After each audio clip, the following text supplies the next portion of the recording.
ஒரு முறை அன்னை தெரேசாவும் அவருடைய அருட்சகோதரிகளும் சேர்ந்து வேட்டிக்கன்ல இருக்கக்கூடிய பீட்டர் சதுக்கத்தில் திருத்தந்தையினுடைய திருப்பலியை பார்க்கறதுக்கு போகிறாங்க. அப்போ பார்த்தீங்கன்னா பெரிய மழை பெய்து கொண்டு இருக்கு. எல்லாருமே கொடை பிடிச்சிக்கிட்டு தான் திருப்பலி பார்க்குறாங்க. ஆனாலும் திருப்பலி பார்க்கறதுக்கு இடைஞ்சலாக இருக்குது. அந்த நேரத்தில் அன்னை தெரேசா என்ன சொல்கிறாங்கன்னா, அவர்களுடைய அருட்சகோதரிகளை பார்த்து அன்னை மரியாளை நோக்கி மழையை நிற்க செய்யுமாறு ஜெபிங்க எல்லாரும். அப்போ தான் என்ன ஜபத்தை சொல்கிறாங்க அப்படின்னா, மிகவும் இரக்கமுள்ள தாயே, அதாவது பெர்னதத்தம்மா லூர்து அன்னையை நோக்கி ஜெபித்த அந்த அற்புதமான ஜபம், மிகவும் இரக்கமுள்ள தாயே அப்படின்ற ஜபத்தை 9 முறை அன்னை மரியாளை நோக்கி நம்பிக்கையோடு ஜெபிக்க சொல்கிறாங்க. அருட்சகோதரிகளும் என்ன பண்ணுறாங்கன்னா, கண்களை மூடி 9 முறை ஜபத்தை ஜெபிக்க ஆரம்பிக்கிறாங்க.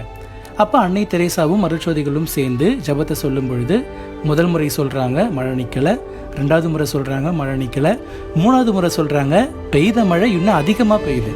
ஆனாலும் அவங்க நம்பிக்கையோடு அந்த ஜபத்தை தொடர்றாங்க. 8வது முறை ஜபத்தை சொல்லும் பொழுதே மழையானது நின்று போகுது. அவர்கள் 9 முறையும் அந்த ஜபத்தை சொல்லி முடிச்சுட்டு கண்ணை திறந்து பார்க்குறாங்க. எல்லாருடைய குடைகளும் மடக்கப்பட்டிருக்கு. பெய்த கனமழையானது நின்று போனது.